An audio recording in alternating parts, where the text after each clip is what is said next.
सामने एक भारत देश की ऐसी शख्सियत खड़ी है, मानस पुत्री दीदी पुष्पांजलि जी। आप भारतवर्ष में सनातन धर्म की ध्वजा पताका लेकर के संपूर्ण देश में श्रीमद् भागवत महापुराण, श्री शिव महापुराण, श्री देवी भागवत, श्री नर्मदा पुराण, श्री गौ पुराण, गणेश पुराण, ऐसे 5 भारत के महान पौराणिक साहित्य के आध्यात्मिक ग्रंथों का जन जन के हृदय में ज्ञान वैराग्य भक्ति का प्रादुर्भाव कर रही है। मानस पुत्री दीदी का परिचय है, बहुत विस्तृत है, लेकिन हम आपको संक्षेप में दीदी के जन्म का और जीवनी का वृत्तांत बता रहे हैं। परम पूज्या दीदी मानस पुत्री पुष्पांजलि जी का जिस वंश में जन्म हुआ, वो वंश भारत देश के उत्तर प्रदेश के बुंदेलखंड राज्य के झांसी जनपद के अंतर्गत ग्राम सिमरधा में परम पूज्य, परम आदरणीय, परम सम्मानीय पंडित श्री जुगल किशोर दादाजी सुलेरे जी, जो इनके पिता के पितामह हैं, वो परम भगवत भक्त थे, हनुमान जी के परम उपासक थे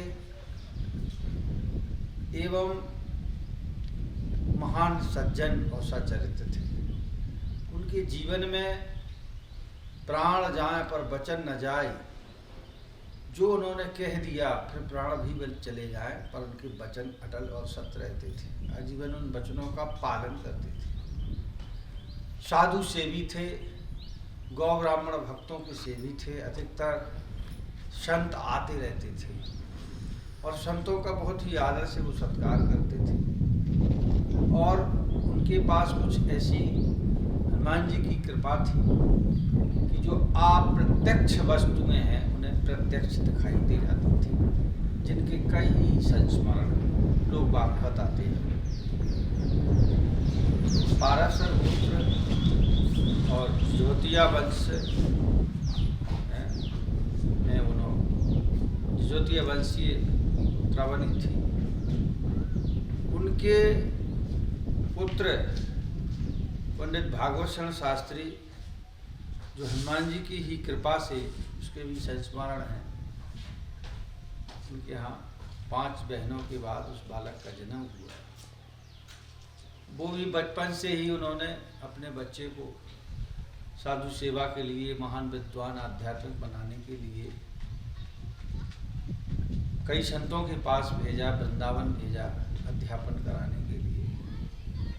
पंडित भागवत शास्त्री वृंदावन में महान संतों का उन्होंने दर्शन किया, उड़िया बाबा का आशीर्वाद लिया, स्वामी करपात्र जी का आशीर्वाद लिया, स्वामी अखंडानंद जी का आशीर्वाद लिया, स्वामी देवराहा बाबा जी का आशीर्वाद लिया, हरिहर बाबा का आशीर्वाद लिया, धर्म संस्कृत इसके बाद वो अपने गृहस्थ आश्रम में रत हो गए। क्रमशः के यहाँ एक पुत्र और 3 पुत्रियाँ बनी, जिसमें सबसे छोटी पुत्री मानस पुत्री दीदी पुष्पांजलि जी का जब जन्म हुआ तो इनका जन्म जालौन जनपद के कोंच नगर में बहुत प्राचीन और प्रसिद्ध बिहार जहाँ आपका ननिहाल है, तो नानी के यहाँ परम पूज्य दीदी का जन्म। नानी है उनका नाम बिमला देवी है, मंदिर का नाम बिहारी मंदिर ही है। तो बिमला देवी महान भगवत भक्त है और उनकी जो दिनचर्या है, सेवा पूजा है, आज 85 वर्ष की उम्र में वो प्रातः 5 बजे उठ जाती है और पूरा मंदिर का सेवा अर्चना, भगवान की पात्र होना, पूजा करना संलग्न रहती है। तो कुछ संस्कार पितामह के, कुछ संस्कार पिता के, कुछ संस्कार नानी के, कुछ संस्कार अपनी माता के।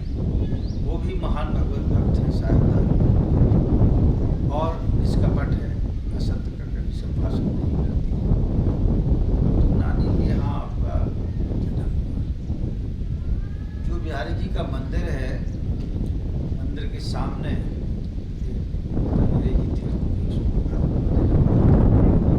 वो मंदिर में जो हनुमान जी है, हमने बहुत जगह यात्रा की, तीर्थों की, कई प्रांतों। तो हनुमान जी के हमने दर्शन के लिए कि जो प्रतिमा बिहारी मंदिर जवाहर नगर पहुँच में हमने नानी के मंदिर देखी। नीचे यहाँ तक पूरी काली प्रतिमा है, बहुत अद्भुत चित्रकारी है। नीचे कोई दैत्य दबा हुआ है, पैर के नीचे हाथ में पहाड़ लिए हुए, ये जो का मुख है उस सिंदूर से लाल मालिए हुए। और एक और अद्भुत विशेषता देखी कि आज तक जितने मंदिरों में राम जी के मंदिर के सामने हनुमान जी के मंदिर हमने देखे, हनुमान जी, लेकिन जो बिहारी मंदिर है उसमें भगवान बाकी बिहारी कृष्ण का मंदिर है। उस कृष्ण मंदिर में हनुमान जी महाराज सामने खड़े हुए हैं, कृष्ण भगवान के सामने। ये विलक्षण अद्वितीय विषय है और ये शोध का भी विषय है जिसने ये प्रतिष्ठा कराई है। प्रतिष्ठा की वैसे तो राम और कृष्ण एक ही है, दोनों ही ब्रह्म है, दोनों ही ब्रह्म के अवतार हैं, कोई अंतर नहीं है। तो बिहारी मंदिर में बचपन से ही आपका संस्कार हुआ। इसके बाद परम पूज्य दीदी जी थोड़ी बड़ी तो झांसी में उनके पिताजी आकर के अपने गांव से झांसी में रहने लगे। तो झांसी में मेडिकल कॉलेज के पीछे एक सखी हनुमान मंदिर है। सारे भारत देश में सखी हनुमान नाम का मंदिर शायद ही आपको कोई बिरला मिलेगा, कोई दूसरा। वहाँ सखी के हनुमान, उसकी बहुत विद्वत्तियाँ हैं। मंगलवार शनिवार के दिन पूरा झांसी शहर और आसपास के दर्शन आते हैं सब होती है। और वहाँ के जो महंत हैं बहुत त्यागी तपस्वी साधु सेवी के ही समय में मंदिर का विकास होने वाला तो सखी हनुमान मंदिर से परम पूज्य दीदी जी का जो प्रथम व्यास गद्दी पे विराजना हुआ 2000 करीब बात है। परम पूज्य दीदी का जन्म 95 का है और 95 वर्ष में आप व्यासपीठ पर सीताराम आदि संकीर्तन में संलग्न हुए। बचपन से ही परम मेधावी रही हैं। उनके अंदर दया, करुणा, सद्भाव, परोपकार, सत्सेवा सबके प्रति। और जब उन्हें प्रवेश झांसी में उनका अध्ययन हुआ, प्रारंभिक प्राथमिक अध्ययन, तो स्कूल में पढ़ने जाती थी तो किसी बच्चे के पास अगर पेंसिल नहीं है तो अपनी पेंसिल दे दिया करती थी, किसी की कॉपी भर गई तो अपनी नई कॉपी दे दिया करती थी, किसी बच्चे के पास रबड़ नहीं है तो रबड़ दे दिया करती थी। और 2 क्लास में पढ़ती थी तो विद्यालय की जो पुस्तका दिग्दर्शन पुस्तिका छपती है उसमें 2 में पढ़ती थी तो उस पुस्तकों में उनकी जो साहित्यिक कार्यक्रम या विद्यालय के जो कार्यक्रम होते थे 15 अगस्त 26 जनवरी सांस्कृतिक कार्यक्रम में उनकी फोटो छपने लगी थी। और इसके बाद फिर जब आगे 4 क्लास में दीदी आई तो 4 क्लास में उनकी जो क्लास में पढ़ने वाली सहेलियां थी, बेटियां थी, बच्चियां, वो करीब 25-30 बच्चियों का उनका झुंड हो गया। वो दीदी कहने लगी तो दीदी का नाम बचपन से ही दीदी नाम पड़ गया क्योंकि वो बच्चियां दीदी दीदी करती थी। और उनको इकट्ठा करके दीवार पर उनको पढ़ाने लगे बच्चियों। 50 बच्चियों को 4 में पढ़ती थी और इतनी बच्चियों को इकट्ठा करके पढ़ाने लगी। और जो भी उनकी आवश्यकता होती थी उन्हें वो बस्ता कापी किताब दे दिया करती थी। ये बचपन से की हैबिट थी, फिर पुनः उन्हें लेवाना पड़ता था। एक बार पेंशन नहीं है उन्हें लेवाई पड़ती, ऐसा सब आप सोचिए। इसके बाद अपना अध्यापन जो पढ़ाई है, अंग्रेजी पढ़ाई वो भी बढ़ती रही और आध्यात्मिक सिलसिला भी पूरा। फिर परम पूज्य दीदी ने 2011 में श्रीमद् भागवत महापुराण की कथा, उसमें 21 बेटियों का विवाह किया। तमाम क्षेत्र के, झांसी के आसपास के विधायक थे और सामाजिक कार्यकर्ता उपस्थित हुए। बहुत दिव्य धर्म से कार्यक्रम हुआ। उसकी यजमान उनके चौधरी थे। तो बंधुओं, उनका जो सिलसिला प्रवचन का, कथा का चला, वो आगे बढ़ता गया। आसपास के गांव में उनकी कीर्ति और ख्याति फैलने लगी झांसी जनपद की। फिर परम पूज्य दीदी ने वृंदावन की यात्रा की, बिहारी जी के दर्शन किए और समस्त साधु संतों का आशीर्वाद लिया। और फिर उन्होंने श्रीमद् भागवत का अध्ययन वृंदावन में प्रारंभ किया। श्रीमद् भागवत का अध्ययन और फिर उनकी कथाएं सब भारतवर्ष में, प्रत्येक प्रांत में, प्रत्येक जनपदों में और उनकी कथा भंडार बड़े बड़े भरने लगे। और उनकी कथा से आकर्षित होकर के जो रसज्ञ श्रोता है, जिज्ञासु श्रोता है, सब श्रोता कथा सुनकर के भावाविभोर होने लगे। उनके हृदय में धर्म के प्रति आस्था और श्रद्धा जागने लगी। फिर परम पूज्य दीदी ने नर्मदा परिक्रमा, संपूर्ण नर्मदा परिक्रमा, फिर नर्मदा पुराण की श्रृंखला, नर्मदा तीर्थ के जो क्षेत्र हैं अमरकंटक से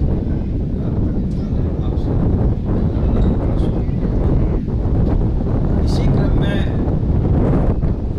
उनके हृदय में रामकृष्ण ने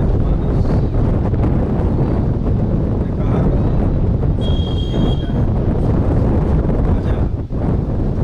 कौशलपुर छत्तीसगढ़ को कहा जाता है।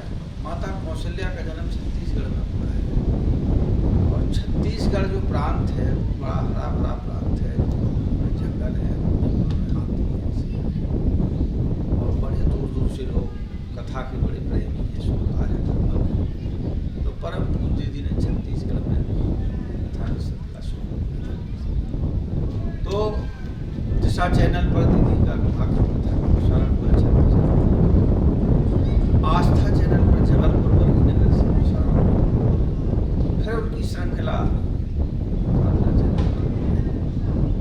परम पूज्य दीदी के हृदय में दक्षिण कौशल पीठ बनाने की एक संकल्प उत्तर जगत में पैदा हुआ। तो उन्होंने हरिलीला में सेवा संस्थान रजिस्ट्रेशन कराया। हरिलीला एक पत्रिका भी निकाली, आध्यात्मिक प्रवचन चले आओ। तो हरिलीला में सेवा संस्थान सामाजिक कार्य, जैसे भूखे को ये भोजन देना सबसे बड़ा काम है। जिसको जिस चीज़ की आवश्यकता हो, कोई भूखा प्राणी है तो वे अपने भोजन जो उनके सामने आए अपना तो वो ही दे देती है। और प्यासे को पानी, जिसके पास वस्त्र नहीं है वो सबसे बड़ा पात्र दान का, उसको वस्त्र दान करना। और इस प्रकार से गरीबों की सेवा में संलग्न हो गए, सर्दियों में कंबल बंटवाना। फिर उन्होंने संकल्प लिया कि हम ईट बनाएंगे। तो छत्तीसगढ़ के भक्तों ने उपलब्ध कराई। उस पर निर्माण कार्य आश्रम का शुरू हो गया। 45 प्रकार के जो प्रकल्प हैं, हरा भरा भारत, वृक्षारोपण और तमाम जो पूर्तियाँ हैं। जिस समय भारत देश में बेटी बचाओ बेटी पढ़ाओ अभियान शुरू नहीं हुआ था, उस समय महाराष्ट्र में घोड़े पर सवार होकर के हाथ में तलवार लेकर के विष्णु का वो कार्यक्रम था। उन्होंने नारा दिया था कि बेटी बचाओ बेटी पढ़ाओ। इसके बाद केंद्रीय गवर्नमेंट ने या जब भ्रूण हत्या करने होने लगी, बहुत आहत है, बहुत दुखी है उनका हृदय से, तो उन्होंने बड़े बड़े पोस्टरों में प्रचार शुरू कर दिया था बेटी पढ़ाओ। दहेज की वो सख्त विरोधी है। वो दहेज कहती हैं कि चाहे जीवन भर हमारे को रह जाए, लेकिन जो दहेज के दानव है उनके गले मांगता है, और मांगने वाले को भी दहेज नहीं देना, क्योंकि बहुत बड़ी यद्यपि दहेज हमारे शास्त्रों में रामायण में तो दहेज की चर्चा आई है। पिता अपनी बेटी को पूरा उसका जो सास ससुराल जाती है तो पूरा बेटे का अधिकार होगा, लेकिन मांगने वाला स्वेच्छा से जो दान किया जाए तो उन्होंने जो कुरीतियाँ हमारे भारत में फैली कुरीतियों का जब तक रहा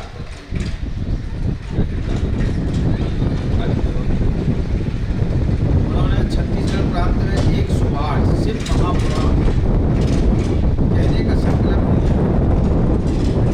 सिर्फ महापुराण कथा उन्होंने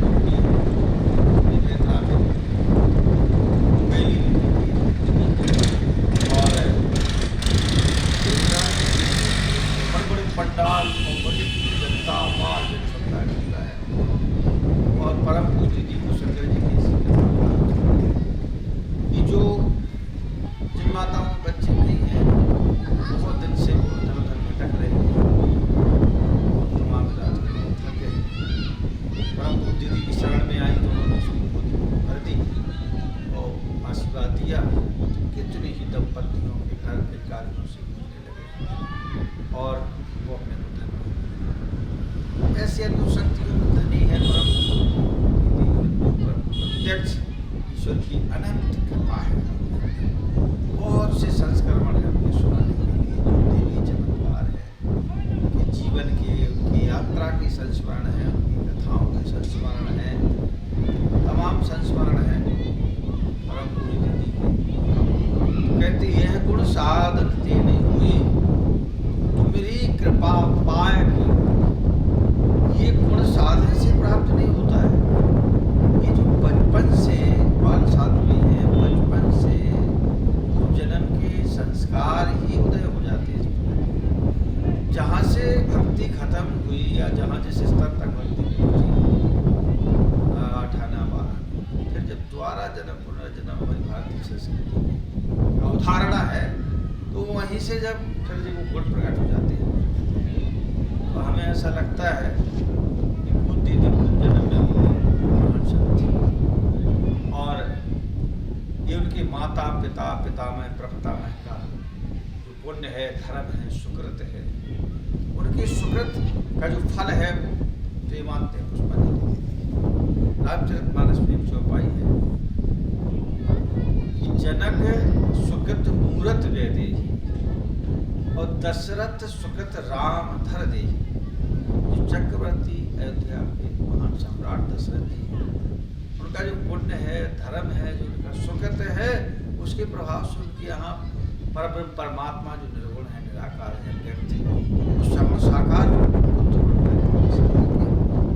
और महाराज जनक का जो सुकृत है, पुण्य है, धर्म है, तप है, तपस्या, उसका पूरा फल किशोर जी को मिला। तो ये पूर्वजों का जो पुण्य है, प्रताप है, भक्ति है, उनका जो पुण्य पुंज है, उसके प्रभाव से परम पूज्य दीदी ऐसे वंश में जिनके पिता के पिता पंडित जुगल किशोर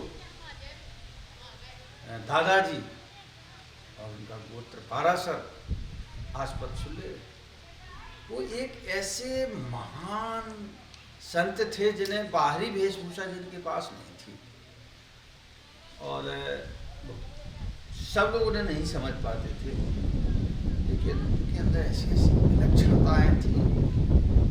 कभी वो उन्हें आज तक कोई सोते हुए नहीं देख पाए। जब भी 1 बजे 2 बजे 12 बजे शर्त लगा के लोग जाते थे, तो माला लिए अपने तख्त पर बैठे भजन करते थे, या फिर जानवरों को हवा कर रहे बच्चों को।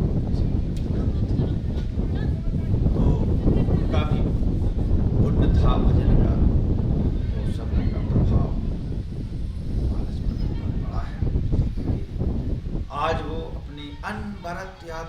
चरई वेती चलती ही रहती हैं।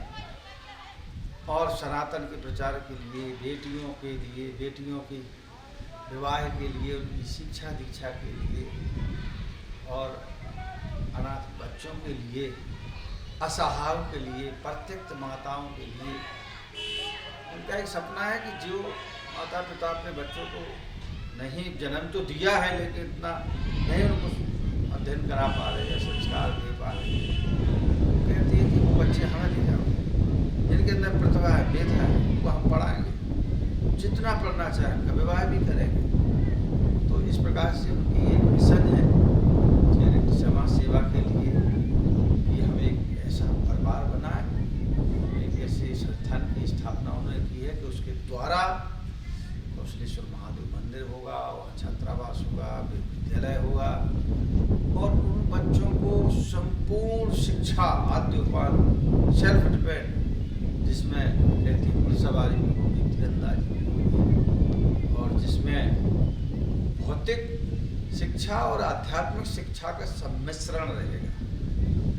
यानी बचपन से ही बच्चों के अंदर वो आध्यात्मिक ज्ञान और भौतिक ज्ञान और दैविक ज्ञान आना जाएगा कि जो जब बच्चा बड़ा होता है और समाज के बच्चों के साथ खेलता है, कुशल में पलता है, तो उसके अंदर कुछ संस्कार आ जाते हैं, बहुत देर में ज्ञान आता है, और तब तक उसके द्वारा बहुत अनर्थ हो जाता है, अज्ञानता के कारण। यदि बचपन से उसे प्रारंभिक शिक्षा में ही ज्ञान दिया जाए, आध्यात्मिक शिक्षा का, वो बच्चा तक कंप्यूटर मानूटर तुरंत पकड़ लेता है।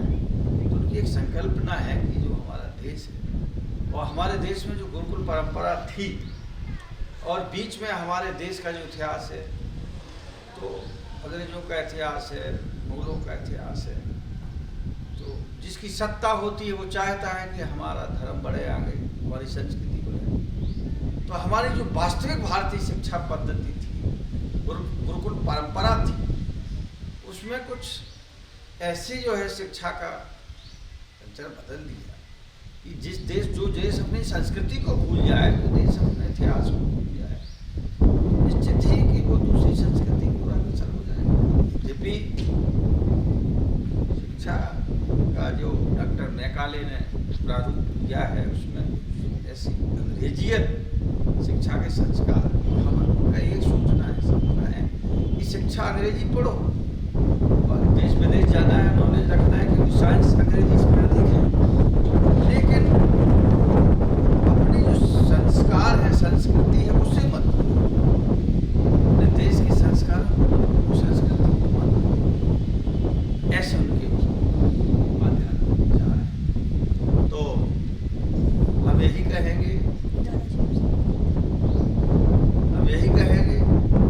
कि आप सब लोगों के आदर से, चरस से, भारत से जहाँ जाती है,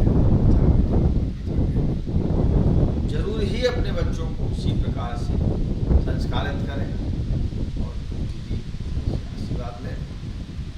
अब बार बार जो बात आती है और जब चर्चा होती है, परिचय की आती है, तो जब किसी के परिचय में जाती हैं अपने क्षेत्र में जन्म में, तो अधिकतर होता क्या है कि उनके पिता का नाम तो लिया ही जाता है, लेकिन उनके पिता के साथ उनके पितामह की बहुत लोग चर्चा करते हैं। उनकी चर्चा शुरू हो जाती है कि उनकी नातिन है, बेटा की बेटी है। तो दादाजी वास्तव में जितने उनके बारे में कहा जाए,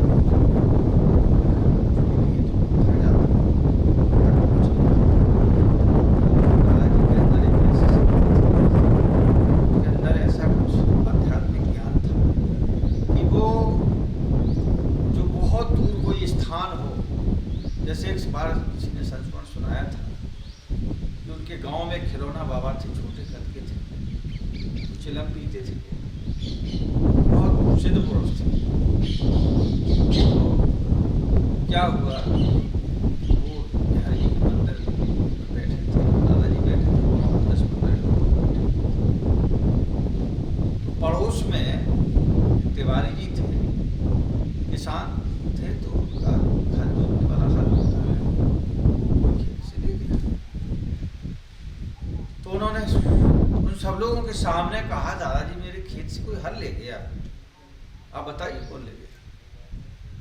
दादाजी ने थोड़ी सी आंख बंद की, कहने लगे कि वो हल है जो उसको कई भागों में विभक्त कर दिया गया है, उसका जो मेन हल है वो उस नाले में पड़ा है, उसका जो मांस है, पाकर का वृक्ष है उसके नीचे दबा हुआ है, उसका जो जुमा है वो दबा हुआ है। तो जो सिद्ध पुरुष कृष्णा बाबा थे बोले ये कैसी सिद्धि, ऐसे लगा जैसे खुद ही ये काम करके आ गए हो रख करके। उन्होंने कहा जाओ अच्छा, तो जहाँ जहाँ बताया था वहाँ से तुरंत लेकर के आए। खिलौना बाबा बहुत अचंभित हुए, बोले दादाजी ये कैसा आपका चमत्कार करे थे, अच्छा ये बताओ आप अयोध्या गए हैं कभी। दादाजी कहने लगे अयोध्या तो नहीं गए। तो बोले आप कनक भवन मंदिर बताओ कैसा बना है। तो दादाजी ने हूबहू कनक मंदिर के दरवाजे, कनक मंदिर का आंगन, कनक भवन भगवान की मूर्तियाँ, कनक भवन भगवान की पोशाक जो पहने हुए थे अक्षरशः पूर्ण रूप से वर्णन कर दिया। खिलौना बाबा बहुत प्रभावित थे और बोले दादाजी अब ये संसार के लोग आपको परेशान करते हैं तो अब जो है आप इसको कम करो, आप भजन इसमें डिस्टर्ब होता है कि पूछने वाले बहुत लोग आते हैं, कोई भी वस्तु। एक बार हमारा खुद का संस्करण है, हम लोग करीब रहे होंगे कोई 12 वर्ष के करीब, तो अपने गांव के तालाब में हम लोग नहा रहे थे, बेटी थी गांव की तिवारी जी, तो क्या हम लोग लड़ गए तो उसके कान में सोने का बाला हुआ तो तालाब में गिर गया। नहीं मेरा रोती घर आई तो पिता से कहा मेरा बाला गिर गया, वहाँ पिटती काल में था वो आगे काफ़ी नाराज होने लगे। तो उस दादाजी ने जो दीदी जी के बताए थे उन्होंने कहा कि वहाँ जाकर जाओ तालाब में जाओ, जो पत्थर रखा है उस पत्थर से 3 कदम आप ऐसे पैर से रखना और हाथ डालना तो उसी में बाल आ गया। वो गए पत्थर से उन्होंने 3 कदम नापा और ऐसे हाथ डाला बाल। इस प्रकार से जल में पड़ी हुई चीज दिखाई दी। और तमाम जो गरीब लोग थे उन्होंने कितने ही लोगों को धनाढ्य बना दिया, धनवान कोटीवान बन गए वो, लेकिन वो स्वयं कभी किसी से 1 रुपया 1 पैसा उन्होंने कभी लालच नहीं रखा और पूर्ण प्रण के साथ अपने जो वचन के अनुसार उन्होंने अपना जीवन पालन किया।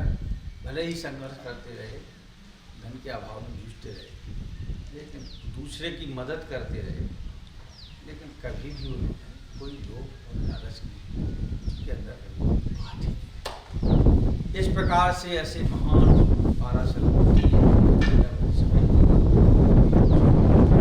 जुगल किशोर, अच्छा जुगल किशोर नाम नहीं था उनका, ओरिजिनल नाम था पंडित श्री नाथूराम सुल्लेरे जी, लेकिन दादाजी का नाम था क्षेत्र में वो कैसे नाम पड़ा था कि क्या हुआ कि एक बार सन 1966 में हमारे यहाँ से कांग्रेस से विधायक बने काशी प्रसाद द्विवेदी, तो सुंदरलाल मुखिया के यहाँ भोजन के लिए सब लोग बैठे थे और ये जैसे ही आए तो किसी ने नाम लिया, उनका दादा नाथूराम जी आइए इधर बैठिए। तो विधायक जी ने काशी प्रसाद जी ने कहा अच्छा एक बताओ, आपने उनका नाम लिया तो अपने अपनी जन्म तिथि बताओ।